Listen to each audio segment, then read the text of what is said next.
I am a little brown student sitting in the back of a classroom surrounded by students who don't look like me. Thrown into this environment since I was pequeña, I heard my ESL teacher tell mi mamá and other Latinx parents that they could never compare themselves to the white PTSO parents. La mujer whose job was to help us. Why did she feel the need to break us down even more? Once again, I was thrown into this environment like a goldfish being thrown at piranhas. But this time, it was my AIG class in elementary school. My little brown girl self was trying to solve complex math problems intended for kids older than me, when mi papa's highest education was middle school, and mi mamá barely completed high school. Mi mamá saw me struggle as many tears were shed, meanwhile we sat at the kitchen table doing homework. Little brown girl me tried so hard to understand, but it was not within my reach. I stopped trying because in my mind I wasn't smart enough.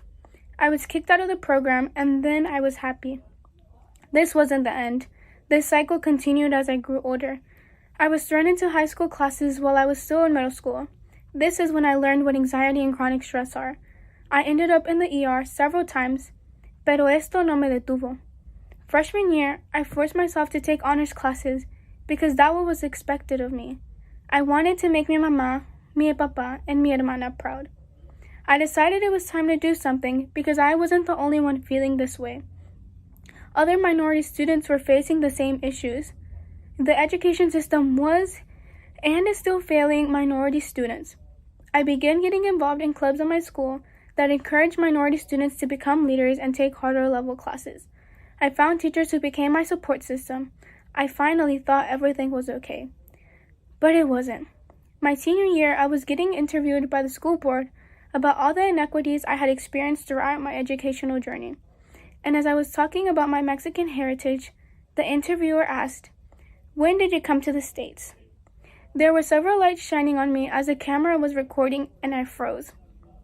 I could not understand why this question was even relevant. I stood up as straight as I could and said, "Mi familia is from Mexico, but I was born here." Many times people feel comfortable making assumptions and asking these absurd questions. These thoughts are what lead us to have imposter syndrome and identity crisis. Next year, I am going off to college, and I know it will not be easy. I will become part of the 8%, the percent of Hispanic students at my future school. Although I will always feel like the little brown girl in the back of the classroom, I will continue to strive for success, stand up for myself, and for others who have still not found their voice.